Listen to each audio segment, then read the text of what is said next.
अस्सलाम वालेकुम दोस्तों, मेरा नाम साकिब हुसैन है और आप देख रहे हैं नर्सिंग फाइल्स। आज हम जिस अहम टॉपिक के बारे में डिस्कस करने जा रहे हैं वो है वाइवा के सेमेस्टर वन में जो फंडामेंटल ऑफ नर्सिंग वन एक सब्जेक्ट है, उसके जो वाइवा के क्वेश्चंस हैं वो डाउ यूनिवर्सिटी ऑफ हेल्थ साइंसेज की तरफ से किस तरह से किए जाते हैं। जो डाउ यूनिवर्सिटी ऑफ हेल्थ साइंसेज जो चैप्टर्स मुंतखब करता है कि उन चैप्टर से किस तरह से जो एमसीक्यूज आते हैं और कौन कौन से जो चैप्टर्स हैं वो इंक्लूडेड हैं, वो सारी चीज़ें आज हम इस वीडियो में डिस्कस करेंगे। तो सबसे पहले जो हमारे पास अहम चैप्टर आता है, जो कि ना कि फंडामेंटल ऑफ नर्सिंग का कोर है बल्कि इस नर्सिंग फील्ड का कोर है, वो है वाइटल साइन। तो सबसे ज़्यादा जो सवाल किए जाते हैं वो वाइटल साइन चैप्टर से किए जाते हैं। सबसे पहले ये सवाल आता है कि आप वाइटल साइन को डिफाइन करें, क्या है।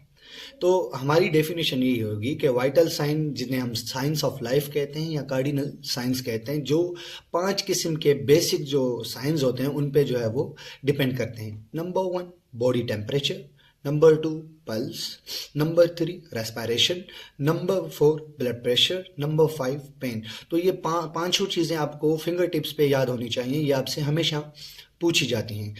उसके अलावा जो अहम सवाल आते हैं वो आते हैं टेम्परेचर से, कि टेम्परेचर को आप किस डिग्रीज में जो है वो जो मेजर करते हैं। सबसे नंबर 1 टेम्परेचर जो मेजर किया जाता है वो फ़ारेनहाइट में किया जाता है या तो सेल्सियस डिग्रीज में किया जाता है। एडल्ट में जो नॉर्मल टेम्परेचर होता है वो 36 डिग्री सेल्सियस से लेके 37.5 डिग्री सेल्सियस तक होता है। अगर हम इसको फ़ारेनहाइट में देखें तो ये 96.8 फ़ारेनहाइट से लेके 99.5 फ़ारेनहाइट तक लिया जाता है। टेम्परेचर की नॉर्मल रेंजेस हमेशा पूछी जाती हैं कि हाइपोथर्मिया, नॉर्मल, पायरेक्सिया और हाइपर पायरेक्सिया ये चीज़ें हैं क्या। तो पायरेक्सिया हम नॉर्मल ज़बान में जिसे हम फीवर कह लें तो इसे हम पायरेक्सिया कहते हैं। पायरेक्सिया को नॉर्मल ज़बान में फीवर भी कहा जाता है। तो ये होता है हमारे पास एलिवेटेड बॉडी टेम्परेचर। 99.5 फ़ारेनहाइट से अगर बॉडी टेम्परेचर ज़्यादा आएगा, 100 आ गया, 101 फ़ारेनहाइट आ गया, तो इसे हम कंसीडर करेंगे कि ये हमारे पास पायरेक्सिया है। अगर हाइपर पायरेक्सिया आ रहा है तो ये वेरी हाई फीवर है। कहाँ तक होता है? अगर 105.8 से बढ़ेगा या यहाँ यहीं तक होगा तो इसे हम कंसीडर करेंगे हाइपर पायरेक्सिया। हाइपोथर्मिया क्या है हमारे पास?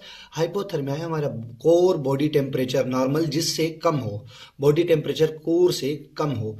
तो ये कितना होगा? 36 हमारे पास डिग्री सेल्सियस से अगर बॉडी का टेम्परेचर कम होगा, अगर वो इंसान ठंडा बढ़ेगा, 34 तक आ जाएगा, 33 तक आ जाएगा, तो उसे हम कहेंगे हाइपोथर्मिया। उसके अलावा अहम सवाल किया ये जाता है कि आप बॉडी टेम्परेचर्स को किन किन साइट्स पे चेक कर सकते हैं और नॉर्मल जो है वो कौन सी साइट्स यूज़ की जाती हैं। तो नॉर्मल साइट्स जो यूज़ की जाती हैं वो होती हैं ओरल और एक्सिलरी। तो ये बेसिक 2 साइट्स हैं जो हमारे पास नॉर्मल जो है वो क्लिनिकल साइट्स पे यूज़ की जाती हैं। तो वैसे ही ये 5 साइट्स होती हैं: oral, rectal, axillary, tympanic membrane और टेम्पोरल आर्टरी।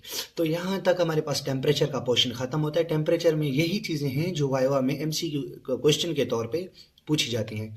उसके अलावा हमारे पास अहम एक और वाइटल साइन आता है जिसे हम कहते हैं पल्स। तो पल्स की पहले ही आपसे ये डेफिनेशन पूछी जाएगी कि पल्स हमारे पास है क्या। जब ऑक्सीजनेटेड ब्लड हमारे पास वेंट्रिकल, लेफ्ट वेंट्रिकल में आता है तो वहाँ से क्या होता है, पंप होता है हमारे पास फुल कैपेसिटी में ताकि वो सिस्टमिक सर्कुलेशन में फैल सके। सही है। तो उस पंप की वजह से, उस कॉन्ट्रैक्शन की वजह से क्या होता है कि एक ब्लड की वेव क्रिएट होती है जिसे हम कहते हैं पल्स। और एक और सवाल किया जाता है कि पल्स रेट क्या है, फिर ये बताएं।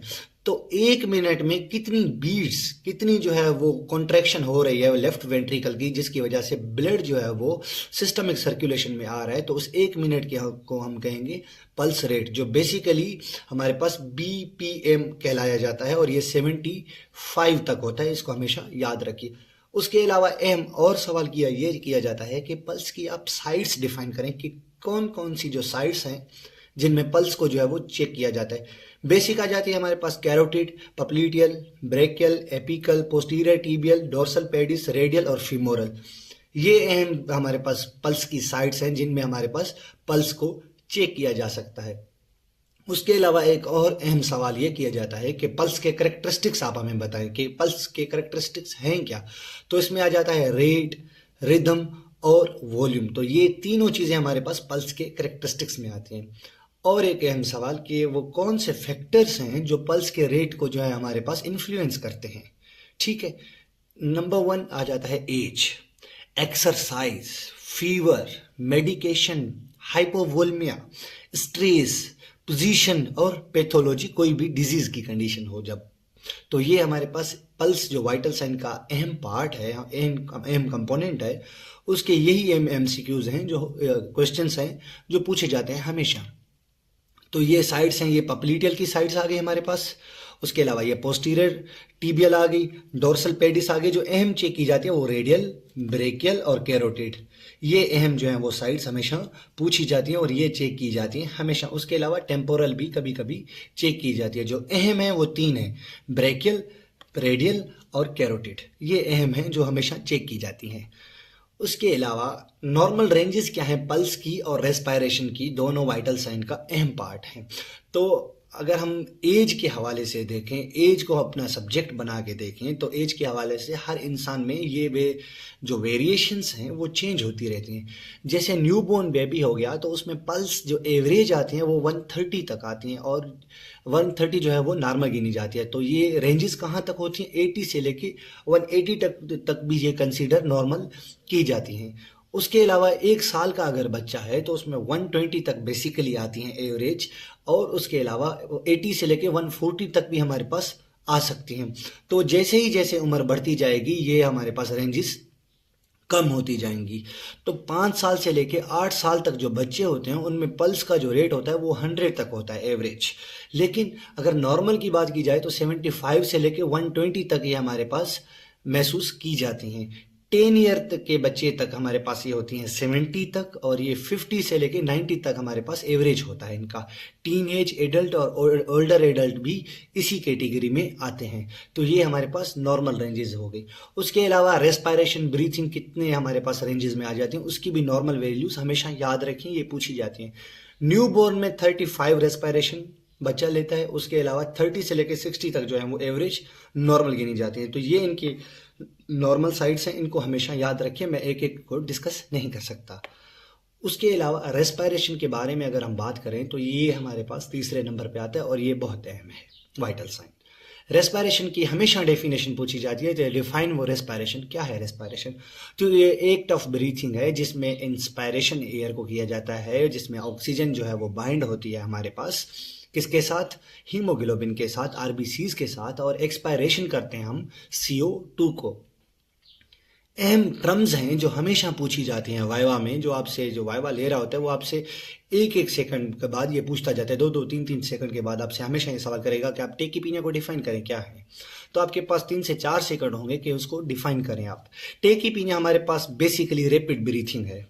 ब्रेडीपीनिया क्या होगा, स्लो ब्रीथिंग होगी। एपीनिया क्या होगा कि टेम्परेरी सिसेक्शन ऑफ ब्रीथिंग होगी, यानी कि सांस का बंद हो जाना थोड़े से वक्त के लिए। हाइपर वेंटिलेशन क्या होगी कि वो पेशेंट डीप रैपिड ब्रीथिंग लेगा जो ओवर एक्सपेंशन ऑफ लंग्स को लीड करेगा। हाइपोवेंटिलेशन क्या होगा, shallow slow breathing leading to under expansion of lungs. Cheyne Stokes breathing की डेफिनेशन क्या है, हमेशा पूछी जाती है। Alternating deep and shallow breathing with apnoea. Dyspnoea क्या है, हमेशा पूछा जाता है। टेकीपीनिया, ब्रेडीपीनिया, एपीनिया और डिस्पीनिया।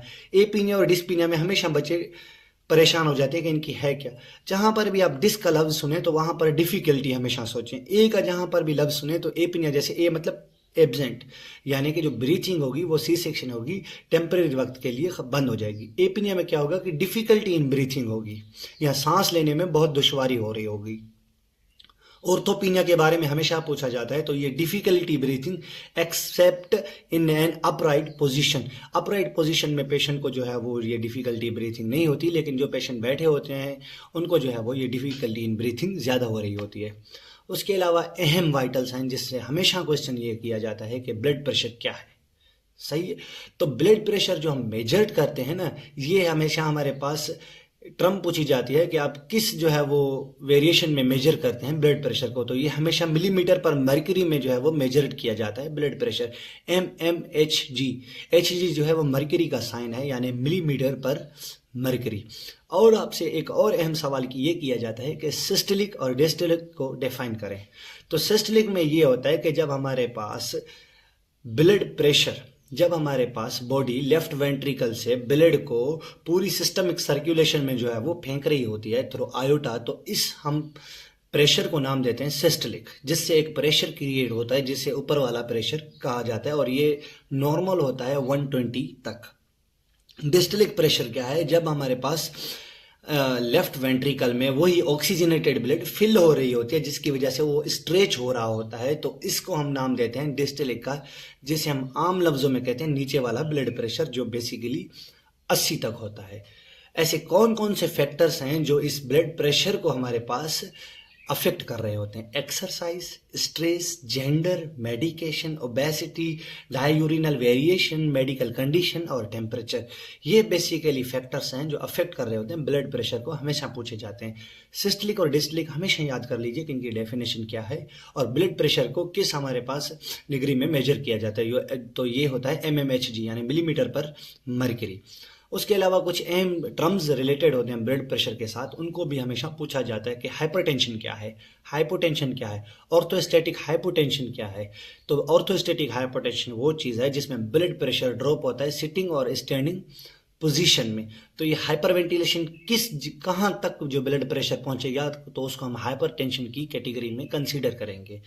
तो ब्लड प्रेशर की एक और अहम क्वेश्चन ये आता है वाइवा में कि ब्लड प्रेशर कौन सी साइट्स पे जो है अहम साइट जो है वो चेक किया जाता है। तो जो अहम साइट होती है ब्लड प्रेशर असेसमेंट की चेक की जाती है वो होती है ब्रेकियल आर्टरी। ब्रेकियल आर्टरी के ऊपर हमेशा जो है वो ब्लड प्रेशर अक्सर चेक किया जाता है, जो हमारे पास रिकमेंडेड साइट्स होती है। उसके अलावा अगर हम इसको डिस्कस कर लें कि ये ब्लड प्रेशर किस तरह से हमारे पास हो रहा होता है, तो हम इसको चेक करते हैं पहले। ठीक हो गया। तो क्लासिफिकेशन ऑफ अगर हम ब्लड प्रेशर की बात करें तो नॉर्मल होता है 120 to 80। Pre hypertension blood pressure कब कंसीडर किया जाता है? जब ये हमारे पास सिस्टलिक आ जाता है 120 से लेके 139 तक और डिस्टलिक आ जाता है 80 से लेके 89 तक। तो ये होता है pre hypertension category. Hypertension stage 1 जो कहलाती है वो ये कहलाती है कि जिसमें सिस्टलिक प्रेशर आ जाता है 140 से लेके 159 तक और डिस्टलिक प्रेशर आ जाता है 90 से लेके 99 मिलीमीटर पर मर्क्यूरी। हाइपरटेंशन स्टेज 2 कब कहलाती है? जब 160 से ब्लड प्रेशर अबव हो मिलीमीटर पर मर्क्यूरी सिस्टलिक, और जो डिस्टलिक प्रेशर है वो 100 से अबव हो, 100 से अबव हो, और इसे हम कंसीडर करते हैं mmHg यानी कि मिलीमीटर पर मर्क्यूरी। तो ये इनकी स्टेजेस हैं, इनको हमेशा याद रखिएगा, इनके जो है वो रेंजेस जो हमेशा पूछी जाती हैं। उसके अलावा एक और जो है वो हमारे पास वाइटल साइन आता है, वो आता है पेन, कि पेन हमारे पास है क्या और पेन किस तरह से आप जो है वो असेस करते हैं। तो पेन के असेस करने के लिए हम एक बेसिक टर्म यूज करते हैं जिसे हम कहते हैं कोल्डेरा। सही है, ये हमेशा याद कर लीजिए और हमेशा हर वाइवा में अक्सर ये पूछा जाता है कि कोल्डेरा को आप डिफाइन करें, कोल्डेरा है क्या। तो कोल्डेरा में जो सी रिप्रेजेंट करता है वो करता है करेक्टरिस्टिक्स ऑफ पेन, यानी कि पेन शार्प है, डल पेन है, डिफ्यूज्ड पेन है, प्रेशर स्क्वीजिंग पेन है या हैवीनेस आपको महसूस हो रही है। उसके अलावा जो ओ रिप्रेजेंट कर रहा होता है वो ऑनसेट ऑफ पेन कर रहा होता है कि जब आप खाना खा रहे होते हैं, उठ रहे होते हैं, बैठ रहे हैं, कब जो है वो आपको पेन महसूस हो रहा है और कब जो है वो पेन स्टार्ट हुआ। सही है। लोकेशन क्या है कि पेन आपको किस जगह पे महसूस हो रहा है, कौन कौन सी जगह है जहां पर आपको पेन महसूस हो रहा है या एक ही जगह पे पेन महसूस हो रहा है। ड्यूरिंग क्या है, पेशेंट जो पेन है आपको कितना लॉन्ग जो है वो चल रहा है, थोड़ा होके खत्म हो रहा है या ज्यादा ही चल रहा है या परसिस्टेंट पेन है ही है आपकी उस लोकेशन के अंदर। उसके अलावा एक्सरबेटिंग फैक्टर्स क्या हैं, कौन से ऐसे फैक्टर्स हैं जिनको आप कर रहे हैं तो आपका जो है वो पेन ज्यादा हो रहा है। सही है। जैसे कि मिसाल के तौर पे आप कोई एक्टिविटी कर रहे हैं, कोई एक्सरसाइज कर रहे हैं, आप खाना खा रहे हैं तब आपको पेन हो रहा है, आप कोई ड्रग ले रहे हैं तब आपको ये पेन ज्यादा हो रहा है। तो ऐसे कौन से फैक्टर हैं जो इस पेन को बढ़ा रहे हैं। उसके अलावा जो आर रिप्रेजेंट कर रहा होता है वो कर रहा होता है रिलीविंग फैक्टर। आप पोजीशन चेंज कर रहे हैं, आप उठ रहे हैं, आप बैठ रहे हैं, किस तरह से जो है वो ये पेन कम हो रहा है, कौन से ऐसे फैक्टर्स हैं। ठीक हो गया।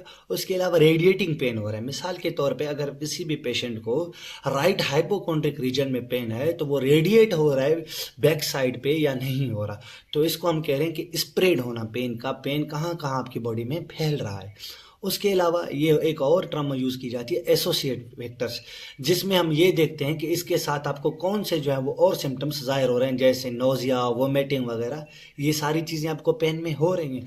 तो ये कोल्डेरा बेसिक हमारे पास टर्म है जो पेन से रिलेटेड है और ये हमेशा पेन की असेसमेंट जब भी की जाती है तो वो ऑन द बेसिस ऑफ कोल्डेरा की जाती है। तो ये हमेशा याद रखिए कि कोल्डेरा की डेफिनेशन क्या है और ये कौन कौन सी चीज़ें हमारे पास इसमें करेक्टरिस्टिक्स आ जाते हैं।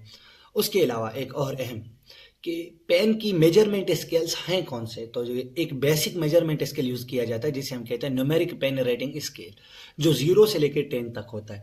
0 मीन्स नो पेन, पेशेंट को कोई पेन नहीं है। 5 मीन्स के उसे मॉडरेट पेन है, और 10 मीन्स के उसे वर्स्ट पेन है, वो इमेजिन नहीं कर सकता, वो रो रहा है, चिल्ला रहा है, और उसके जो चेहरे के फेशियल एक्सप्रेशंस हैं वो बिल्कुल ही चेंज हो रहे होते हैं। तो ये हमेशा पेन स्केल के बारे में हमेशा पूछा जाता है वाइवा में कि आप पेन स्केल को डिफाइन करें, कौन सा पेन स्केल यूज कर रहे हैं। उसके अलावा एक और अहम क्वेश्चन कि बच्चों में आप कौन सा पेन स्केल यूज करते हैं। तो बच्चों में जो है वो 2 मंथ से लेकर 7 मंथ तक जो है फ्लेक स्केल यूज किया जाता है, जिसमें आप 5 चीजें बेसिकली देखते हैं। फेस देखते हैं, लेग्स बच्चा मूव कर रहा है नहीं कर रहा है, एक्टिविटी देखते हैं, किराए देखते हैं, और कॉन्सेलेबिलिटी देखते हैं कि पेशेंट जो है वो कंटेंट है, रिलैक्स्ड है, और किस तरह से ये चीजें हो रही होती हैं। ये हमारे पास जो होता है ये 0 से लेके 10 तक होता है। उसके अलावा एक और स्केल यूज किया जाता है जिसे हम कहते हैं Wong Baker faces pain rating scale, जो 0 से लेकर 10 तक होता है, और इसे हम 0, 2, 4, 6, 8 और 10 तक कंसीडर करते हैं। 1, 2, 3 के हिसाब से नहीं करते, इसमें हम 2 का फर्क देते हैं। तो ये क्या होगा, 0 अगर होगा तो ये नो हर्ट होगा, 4 होगा तो ये हर्ट्स लिटिल मोर होगा, और 10 जो होगा ये वर्स्ट होगा। उसके अलावा एक और पेन स्केल भी बच्चों में यूज किया जाता है जिसे हम कहते हैं आउचर पेन। तो ये इसकी कैटेगरीज होती हैं 0 से लेकर 10 तक। 10 वर्स्ट होगा, 0 जो है वो नॉर्मल होगा, और 5 मॉडरेट होगा। तो अहम चीज इन पेन स्केल में ये होती है कि आप इनके नाम याद रखें और इनके जो नंबरिंग्स है ना वो याद रखें, जैसे 0, 2, 4, 6, 8 और 10 हो गया वोंग बेकर में हमारे पास। तो ये हमेशा याद रखिए, ये चीज़ें पूछी जाती हैं। फ्लेक स्केल के बारे में हमेशा पूछा जाता है कि कौन सी उम्र तक ये यूज़ किया जाता है। उसके अलावा हम ये जो सारी चीज़ें हमने पढ़ ली, तो हम अब क्या करते हैं, इनके वेरिएशंस बेसिक्स चेक करते हैं। टेम्परेचर, ऑक्सिलरी, टेम्पेनिक, ओरल और रेक्टल। हमेशा याद रखिए कि रेक्टल जो टेम्परेचर होता है ना वो 1 डिग्री हमेशा ऊपर आता है ऑक्सिलरी से, ठीक हो गया। और ओरल और रेक्टल जो है वो बिल्कुल एक दूसरे से रिजेंबलिंग करते हैं, लेकिन 0.5 डिग्री सेल्सियस का फर्क होता है, ये हमेशा याद करिएगा, ठीक हो गया। हाइपरथर्मिया क्या होगा कि 96.8 से जब भी हमारे पास टेम्परेचर बढ़ेगा तो उसे हम हाइपरथर्मिया का नाम देंगे, ठीक हो गया। और पायरेक्सिया कम होगा जब 100.4 फ़ारेनहाइट से हमारे पास ये टेम्परेचर बढ़ेगा तो उसे हम पायरेक्सिया का नाम देंगे। पल्स की अगर हम बात की जाए तो ये 60 से लेकर 100 बीट्स पर मिनट होती हैं। लेकिन ये क्वेश्चन किया जाता है कि ब्रेडी कार्डिया आप कब कंसीडर करते हैं और टेकी कार्डिया आप कब कंसीडर करते हैं। तो 60 से अगर ये कम होगा तो उसे हम कहेंगे ब्रेडी कार्डिया, और 100 से ये ज़्यादा होगा तो उसे हम क्या कहेंगे, टेकी कार्डिया। रेस्पिरेशन की अगर हम बात की जाए तो ये 12 से लेकर 20 रेस्पिरेशन पर मिनट जो है वो नॉर्मल कंसीडर की जाती हैं। अगर ये 16 से हमारे पास कम होगी तो इसे हम ब्रेडीपीनिया कहेंगे, और 20 से ज़्यादा होंगी तो इसे हम क्या कहेंगे, टेकीपीनिया। ब्लड प्रेशर हमारे पास क्या होता है कि ये हमारे पास एम जो होता है वो होता है 120 से लेके 180 से लेके 120 तक, यानी सिस्टलिक जो होगा वो 120 होगा और जो डिस्टलिक होगा वो 80 होगा, ठीक हो गया। अब ये 60 से लेके 90 तक क्या होगा, ये हाइपोटेंशन कहलाएगा, यानी 60 जो होगा वो डिस्टलिक होगा और 90 जो होगा वो हमारे पास क्या होगा, 60 जो होगा वो हमारे पास डिस्टलिक होगा और 90 क्या होगा, सिस्टलिक होगा। और ये हमारे पास अगर हाइपरटेंशन की बात की जाए तो 90 क्या होगा, डिस्टलिक होगा, और 140 क्या होगा, सिस्टलिक होगा। यानी 140 से ज़्यादा आएगा और 90 से ऊपर आएगा तो इसे हम कंसिडर करेंगे हाइपरटेंशन। तो ये हमारे पास वाइटल साइन के अहम क्वेश्चंस थे जो हमेशा वाइवा में पूछे जाते हैं। स्किन मैनेजमेंट सबसे अहम है, आपसे ये हमेशा बेड साइड पे पूछा जाएगा कि आपकी स्किन असेसमेंट कैसे होगी, स्किन की लेयर्स कितनी हैं, उसके अलावा आपकी नर्सिंग इंटरवेंशन क्या होगी बेड सोर्स को रोकने के लिए। तो ये सारे क्वेश्चंस हम स्किन मैनेजमेंट डिस्कस करते हैं। सबसे पहले ये पूछा जाता है कि स्किन इंजरी होती क्यों है पेशेंट्स में। तो ये बेसिकली इसके 3 कॉजेज हैं, प्रेशर, फ्रिक्शन और शियर। फ्रिक्शन और शियर दोनों हो रही हैं तो ये हमारे पास शियर कहलाएगा, जिसमें क्या होगा कि पेशेंट की जो साइट है वो जहाँ पर बेड सोर हमारे पास हो रहा है तो वहाँ पर फ्रिक्शन भी हो रही है, प्रेशर भी हुआ पड़ा है और शेयर भी हो रही है, यानी वो एक दूसरे के साथ क्या हो रहा है, कपड़े के साथ वो रगड़ रहा है। तो इस कंडीशन को हम नाम देते हैं शेयर का। तो इसकी वजह से क्या होता है कि पेशेंट को जो है वो बेड सोर होना डेवलप हो रहा होता है। बेड सोर के और भी नाम है जिसे हम प्रेशर अल्सर कहते हैं, डिक्यूबिटस अल्सर्स कहते हैं और प्रेशर सोर्स का भी नाम देते हैं। कौन से, आपसे हमेशा ये पूछा जाता है कि कौन से रिस्क फैक्टर हैं जिसकी वजह से ये बेड सोर्स डेवलप होते हैं, तो सबसे अहम आ जाता है इमोबिलिटी। जो पेशेंट जो कंप्लीट बेड सीबीआर पे होते हैं, यानी कि कंप्लीट बेड रेस्ट पे होते हैं, उनमें ये ज़्यादातर जो होता है अहम होता है कि उनको बेड सोर होने के चांसेस ज़्यादा होते हैं। इनएडिक्वेट न्यूट्रिशन आ गया, इनकॉन्टिनेंस आ गया, जिसमें हमारे पास क्या होता है कि पेशेंट का जो यूरिन है वो उसके कंट्रोल में नहीं है, वो यूरिन जाए जा रहे जिसकी वजह से क्या हो रहा है कि वहाँ पे जो है वो हमारे पास उस जगह पे जो है वो एक फ्रिक्शन क्रिएट हो रही होती है, जिसकी वजह से क्या हो रहता है कि वहाँ पे बेड सोर डेवलप होना शुरू हो जाते हैं। उसके अलावा डिमिनिश सेंसेशन, पेशेंट को सेंसेशन खत्म हो रही होती है, वो गर्म चीज़ों पे हाथ लगा रहा है, वो गर्म चीज़ों पे जो है वो घूम रहा है, तो उसे पता नहीं है क्यों, क्योंकि उसके पास सेंसेशन है ही नहीं। ये डिमिनिश सेंसेशन ज़्यादा उन पेशेंट्स में देखी जाती है जो लेप्रोसी के पेशेंट्स होते हैं, उनमें सेंसेशन होती ही नहीं है बिल्कुल। एडवांस एज हो गई, क्रोनिक कंडीशंस हो गई, तो ये सारे फैक्टर्स हैं जो बेड सोर्स डेवलप करने के लिए अहम होते हैं। ठीक हो गया। उसके अलावा आप कैसे रिस्क असेसमेंट टूल, आप कैसे जो है वो असेसमेंट करेंगे कि ये पेशेंट बेड सोर होने के रिस्क पर है, तो बेसिकली 2 स्केल्स यूज की जाते हैं, एक होता है ब्रेडन स्केल, एक होता है नॉर्टन स्केल। ठीक हो गया। तो इसके जो कंपोनेंट हैं आप देख लीजिए कि कौन कौन से कंपोनेंट को हम देख के जो है वो असेसमेंट करते हैं। उसके अलावा स्किन के लेयर्स की अगर बेसिक भी बात की जाए तो ये हमेशा क्वेश्चन किया जाता है कि आप स्किन के लेयर्स को डिफाइन करें, कितनी लेयर्स होते हैं, तो बेसिकली 3 लेयर होते हैं, एपिडर्मिस, डर्मिस और सबक्यूटेनियस टिश्यू, जिसे हम क्या कहते हैं, हाइपोडर्मिस। ठीक हो गया। तो ये हमारे पास बेसिकली 3 किस्म की लेयर्स हो जाती हैं। उसके अलावा स्टेज किस तरह से करते हैं आप प्रेशर अल्सर्स को, तो स्टेज करते हैं हम बेसिकली 4 स्टेजेस में। ठीक हो गया।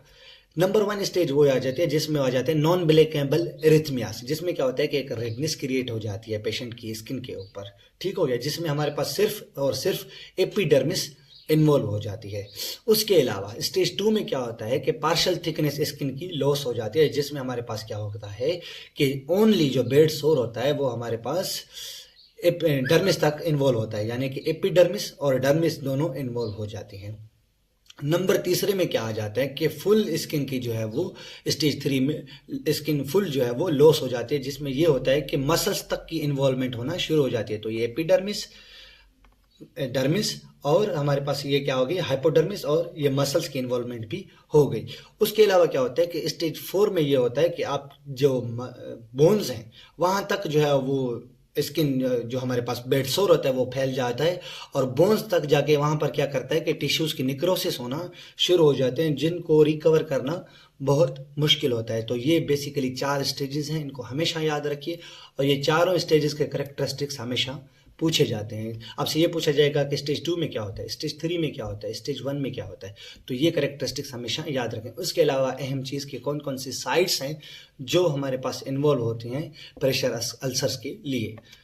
तो ये हमारे पास अगर कोई पेशेंट व्हील चेयर पर है, व्हील चेयर यूज़र है, तो उसमें tail bone, buttocks, shoulder blades, spine, arms और लेग्स ये हमारे पास अफेक्ट हो जा सकते हैं। बेड रिडन जो पेशेंट होते हैं उनमें head, shoulder blades, हिप्स, lower back, heels, ankles और नीज, ये जो हमारे पास जो हैं वो चांसेस होते हैं कि इनमें हमारे पास जो है वो हो सकते हैं हमारे पास प्रेशर अल्सर्स। उसके अलावा नर्सिंग इंटरवेंशन बहुत अहम है, बहुत अहम है कि आपसे ये हमेशा पूछा जाता है कि नर्सिंग इंटरवेंशंस आपकी क्या होंगी, आप किस तरह से जो है वो इन बेड सोर्स को प्रिवेंट कर सकते हैं। तो सबसे पहले अहम चीज़ आती है कि रिपोजिशनिंग एवरी 2 आवर्स। पेशेंट को आप हमेशा एवरी 2 आवर्स रिपोजिशन करेंगे। आप यूज़ करेंगे प्रेशर रिलीविंग डिवाइसेस, सही हो गया, जिसमें हमारे पास क्या होता है कि उसमें जो प्रेशर हो जाता है उसमें एयर मैट्रिक्स जिसे हम कहते हैं कि उसमें एयर फिल की जाती है, ताकि जो फ्रिक्शन है, जो प्रेशर है पेशेंट की उन बोनी प्रेमिसेस पे ना हो। उसके अलावा क्लीन करेंगे आप अल्सर को, अगर फॉर्मेशन हो गई है, बेड सोर हो चुका है, तो आप क्या करेंगे, उसे हमेशा क्लीन रखेंगे, कोई डर्टीनेस वहाँ पे नहीं होनी चाहिए और उस एरिया को आप हमेशा बचा के रखेंगे। ये आपको हमेशा बेड साइड पे पेशेंट्स ऐसे मिलेंगे जिनमें बेड सोर डेवलप किया होता है। उसके अलावा आप एवॉइड करेंगे हमेशा साइटोटॉक्सिक एजेंट्स में को उन पे अप्लाई करने के लिए। आप कभी भी ये चीज़ें अप्लाई नहीं करेंगे जिसमें आपका अल्कोहल आ गया और हाइड्रोजन पेरोक्साइड आ गया, तो ये और जो है वो उसको बिगाड़ेंगे ज़ख्म को और उसे ठीक होने नहीं देंगे। क्यों नहीं होने देंगे, क्योंकि इसमें हमारे पास एरोडिंग हो रही है, किसकी वजह से, प्रेशर की वजह से। ठीक हो गया। और आप क्लाइंट को हमारे पास टेक्निक सिखाएंगे कि आप किस तरह से फ्रीक्वेंटली अपनी पोजीशंस को मूव कर सकते हैं।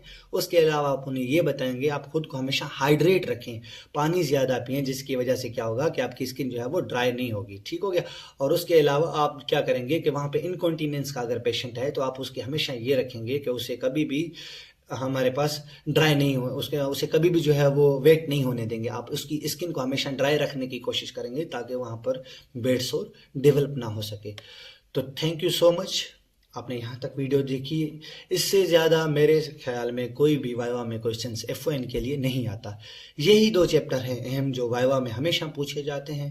वाइवा इन्हीं से लिया जाता है और इसी तरह से क्वेश्चन आपसे किए जाते हैं कि आप टेकीपीनिया को डिफाइन करें, एपीनिया क्या है, डिस्पीनिया क्या है, हमारे पास प्रेशर अल्सर के कितनी स्टेजेस हैं, करेक्टरिस्टिक्स उनके क्या हैं, पल्स क्या है, पेन स्केल कौन से यूज़ किए जाते हैं, न्यूमेरिक पेन स्केल क्या है, ओचर पेन स्केल क्या है, वोंगरिंग क्या है हमारे पास, और बहुत फ्लेक पेन स्केल क्या है, किन बच्चों में यूज़ किया जाता है। तो ये सारी चीज़ें जो हैं वो आपसे पूछी जाती हैं इसी तरह से जिस तरह से मैं आपको बताता गया हूँ और उनकी डेफिनेशन आपको प्रोवाइड करता गया हूँ।